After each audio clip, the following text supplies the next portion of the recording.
అందరికీ హాయ్, నేను మీ జోగి బ్రో.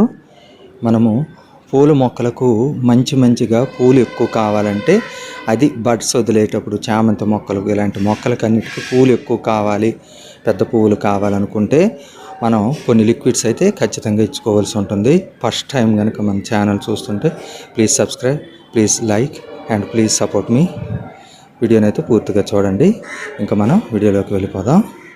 అయితే డెఫినెట్గా ఎప్పుడు కూడాను పువ్వుల మొక్కలకు మనము ఈజీగా మిక్సీ పెట్టు లేకపోతే ఇంకా ఊరబెట్టి ఫెర్మెంటేషన్ కోసం 3 రోజులు ఊరబెట్టవలసిన పని లేదు. ఈజీగా చక్కగా మొక్కలకి ఇచ్చుకోవచ్చు. ఇప్పుడు మీకు చూపించబోతుంది, మీ ఇంట్లో ఫిష్ ఎక్వేరియం ఉందా? ఒక 2 చేపలు ఉన్నా చాలు, ఆ వాటర్ వస్తుంది కదా, ఆ వాటర్ని డైల్యూట్ చేసి ఇంకా దీంట్లో కొంచెం నేను రైస్ వాటర్ వేసి వేయినట్టుగా ఒక 1/2 లీటర్ మాత్రం వేసాను. ఎందుకంటే నా మొక్కలకి అది సరిపోతుంది, మరీ డైల్యూట్ చేయని అవసరం లేదు.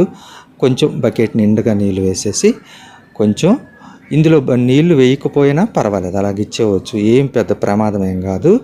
ఇటువంటిది మనం ఇచ్చుకున్నాం అనుకోండి, ఇందులో మంచి న్యూట్రియంట్స్, మంచి పోషకాలు పుష్కలంగా ఉండి మన మొక్కలకు ఎంతో ఉపయోగపడతాయి. మీరు నా మాట నమ్మండి తల్లి, ఇది ఖచ్చితంగా ఈ విధంగా చేయండి.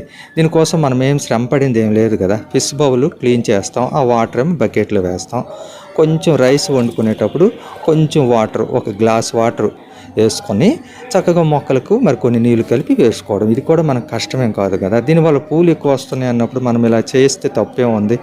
కాబట్టి ఈ విధంగా చేయండి. నా గార్డెన్లో ఎప్పుడు కూడాను నేను ఈజీగా రెడీ అయ్యేవి చేస్తాను. ఎందుకంటే అంత ప్రాసెస్ చేసేందుకు నాకు టైం లేదు, అంత అవసరం కూడా లేదు కదా.